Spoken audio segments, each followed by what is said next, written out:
बातमी समोर आलेली आहे। बंगालच्या उपसागरात कमी दाबाचा पट्टा निर्माण झाल्याने देशात पावसाचा जोर वाढला। पुढील 5 दिवस देशातील अनेक भागांमध्ये भारतीय हवामान विभागाकडून अतिवृष्टीचा इशारा देण्यात आला आहे। आयएमडीने दिलेल्या इशाऱ्यानुसार उत्तराखंड, उत्तर प्रदेश, हरियाणा, जम्मू काश्मीर, राजस्थान, मेघालय या राज्यांसह महाराष्ट्रात अतिमुसळधार पावसाची शक्यता आहे। दरम्यान शनिवारी आयएमडीकडून महाराष्ट्रात अतिमुसळधार पावसाचा इशारा देण्यात आलेला आहे।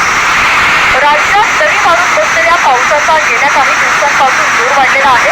शनिवारी देखील राज्यातील अनेक जिल्ह्यांमध्ये अतिमुसळधार पावसाची शक्यता असून आयएमडीकडून हाय अलर्ट देण्यात आला आहे। या पार्श्वभूमीवर नागरिकांना सतर्कतेचं आवाहन करण्यात आलेलं आहे। पुढील 24 तासांमध्ये कोकणात अतिमुसळधार पावसाचा इशारा हवामान विभागाकडून देण्यात आला आहे। रायगडमध्ये अतिवृष्टीची शक्यता असल्यानं जिल्ह्याला पावसाचा रेड अलर्ट जारी करण्यात आला आहे। तर रत्नागिरी, ठाणे आणि मुंबई या जिल्ह्यांना पावसाचा ऑरेंज अलर्ट जारी करण्यात आलेला असून पालघरला पावसाचा येलो अलर्ट देण्यात आलेला आहे।